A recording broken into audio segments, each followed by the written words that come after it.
What kind of world makes a boy mutilate himself to survive? That's not a metaphor. In imperial China, becoming a eunuch wasn't a symbolic ritual or abstract devotion. It was surgery with a knife, a bowl, and a towel to bite down on. If you screamed, you died. If you bled too long, you died. If infection set in, you died. And if you didn't die, well then, congratulations. You had just earned your ticket to the most luxurious prison in the world, the Forbidden City. The eunuchs of the Forbidden Palace lived in silk and silence. Officially, they were trusted servants. Practically, they were invisible. Thousands of men, well, boys really, drifting through 9,000 rooms like shadows on polished marble floors. They poured the emperor's tea, they polished jade, they whispered secrets into walls and vanished before anyone could remember their faces. But first, they had to survive the cut. Most were between 8 and 12, old enough to walk and work, young enough that their future wasn't theirs yet. Parents, usually poor or desperate, would bring their sons to gray market surgeons who operated in alleyways behind apothecaries. There was no anesthesia, a handful of rice wine if you were lucky. The procedure involved removing everything, penis and testicles, so neatly that you could later lie to palace inspectors and say you were born that way. That was the real trick. You couldn't be a palace eunuch if you'd been castrated by anyone but yourself, or someone pretending to be your father. Fraud was punishable by death, so after the cut, the boy had to carry his severed parts in a clay jar to the Forbidden City. Officials would inspect the contents to ensure the surgery had occurred. If the jar was missing or suspiciously light, the boy would be whipped, turned away, or executed.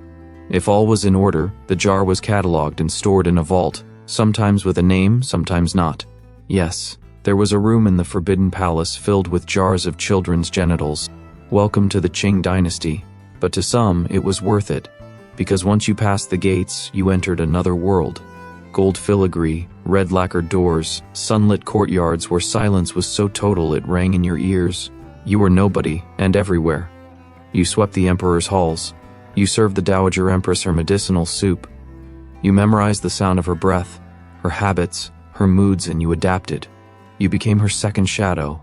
The Forbidden Palace wasn't a place of freedom. It was a pressure cooker of politics, hierarchy, and ritual.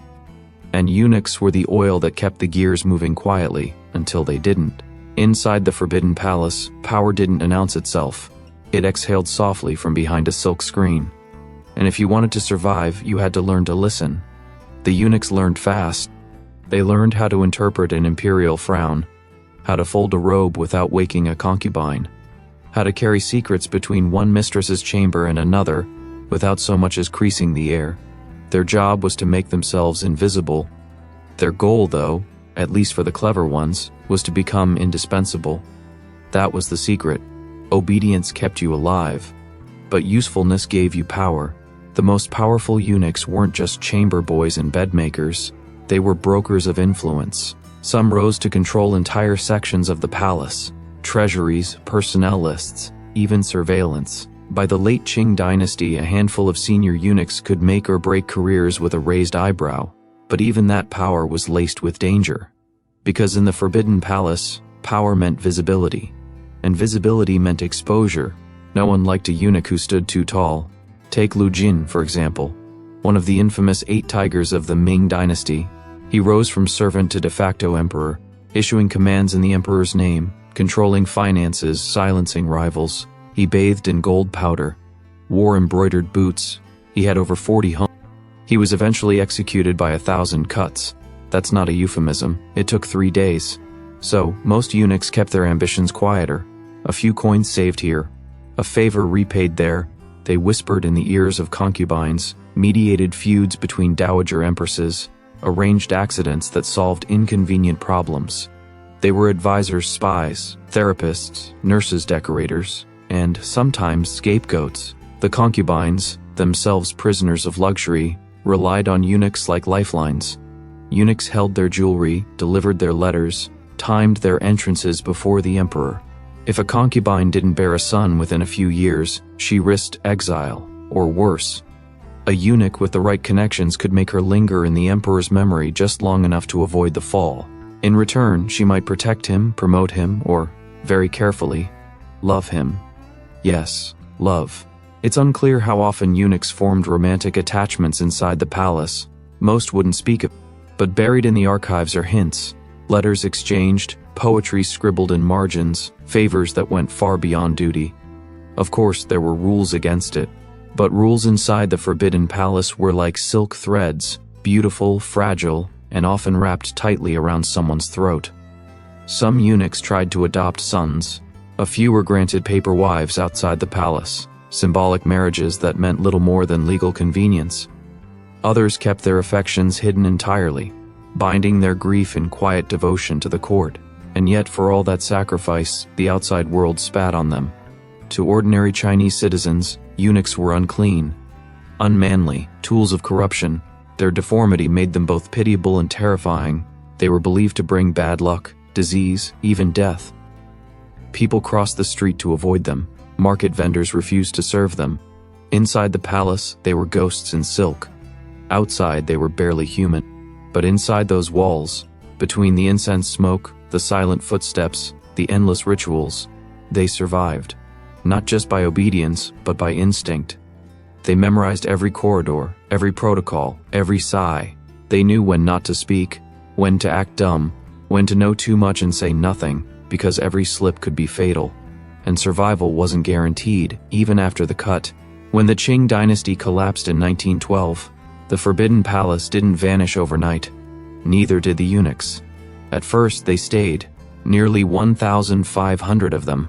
Though the last emperor, Puyi, had technically abdicated, he was still allowed to live within the inner court of the palace like a decorative relic, a ghost child in imperial robes. And he brought his ghosts with him, his eunuchs. But time was cruel. China was modernizing. The warlords were circling. The palace gates were no longer divine barriers. They were political targets. And in 1924, the final expulsion came. The last eunuchs, men who had given everything to the empire, were shoved into the streets like refuse. Some were in their 80s, others barely 20. Most had nowhere to go. They'd spent their lives inside a gilded prison where meals appeared like magic, where time moved by the beat of a ritual drum. Outside, they were strangers, unemployable, broken in ways that couldn't be seen but couldn't be missed. It was worse than exile. It was erasure. Some tried to return to their villages, only to find they were no longer welcome. Their families had moved on, or died, and even if they hadn't, no one wanted to take in a eunuch. In some towns, touching one was believed to bring curses. A few were stoned out of markets. One was reportedly chased into a river. So many gathered in Beijing's eunuch slums. These weren't neighborhoods, they were graveyards that hadn't been dug yet, narrow alleys filled with incense smoke and coughing. Former chamberlains, tailors, treasury clerks, now selling paper fans on street corners. Sharing rice, sharing silence. One ex-eunuch named Sun Yaoting left behind a memoir. It's a rare window into that fading world. He described fellow eunuchs begging in the streets, dressing in worn-out silk robes just to remind themselves who they'd once been. Some refused to speak. Others performed small rituals from palace life as if the forbidden city might reappear if only they bowed the right way. But history doesn't come back. Sun lived long enough to see the rise of Mao and the Cultural Revolution. He saw his own memories become suspicious, his photographs burned, his name cursed. Imperial service became a dirty word. The last eunuchs became living fossils, interviewed sometimes but mostly ignored. Their stories were too inconvenient, too painful. They were men made unmen by an empire that no longer existed, and yet they carried on. They opened small tea stalls, sold old silk handkerchiefs embroidered with the emperor's seal. Some, like Sun, became informal historians, telling their stories to anyone who would listen. But most faded, quietly, just like they'd lived, and when they died, their jars were still missing. The pieces of them that had been cut away and stored in the vaults of the Forbidden City. No one knows what became of them. Some say they were destroyed when the warlords looted the palace.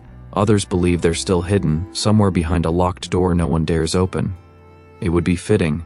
A locked room filled with unspoken history. Thousands of sealed clay jars, no labels, no names, just silence. You might imagine that history forgot the eunuchs. But it didn't. Not completely.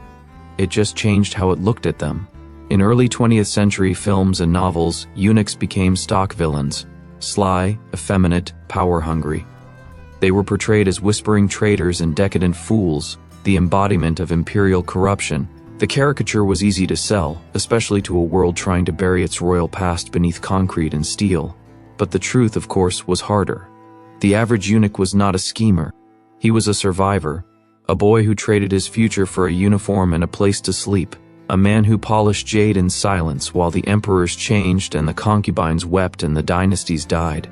He wasn't the villain of the story, he was the footnote. And yet, there's a kind of heroism in that. In surviving systems built to erase you. In becoming essential to a world that wouldn't even say your name outside its walls.